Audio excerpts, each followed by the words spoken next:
వృద్ధాప్య ఛాయలు మనకు రాగానే ప్రశాంతమైనటువంటి జీవన విధానాన్ని కోరుకుంటారు. దాని తర్వాత మంచి ఆహారం కోరుకుంటాడు. దాని తర్వాత నా ఆరోగ్యానికి సెక్యూరిటీ ఎవరు, భద్రత ఎవరు? ఆరోగ్యానికి భద్రత అంటే నాకు ఏదైనా అనారోగ్యం వచ్చినప్పుడు నన్ను ఆదుకునేవాళ్ళు ఎవరు, నాకు సహాయం చేసేవాళ్ళు ఎవరు? ఇలాంటి భావాలు అన్నీ ఒక వ్యక్తిలో, అది ఆడ కావచ్చు మగ కావచ్చు, ఆ భయాలకి మనం అన్నిటికీ సమాధానం నేను ఇవ్వాల్సిన బాధ్యత నాకు ఉంది. ఈ దూర ప్రాంతాల్లో ఉండే పిల్లవాడు వాళ్ళ తల్లిదండ్రుల్ని మంచి ఆనందంగా ఆహ్లాదకరమైన వాతావరణాల్లో ఉంచాలి అనే దృక్పథంతో 10 కోట్లు పెట్టి విల్లా కొనిపెట్టాడు. 10 కోట్లు పెట్టి విల్లా కొనిపెట్టాను నేను. మా నాన్నగారికి ఒక పని మనిషిని పెట్టాను.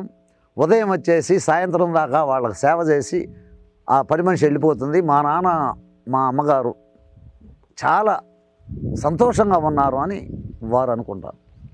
కానీ అది విల్లానా ప్యాలెసా అనేదానికంటే ఇక్కడ 3 ఎకరాల విస్తీర్ణంలో, ఇది పబ్లిక్ పార్కులో కూడా మీకు ఇన్ని ఫెసిలిటీస్ ఉండవు.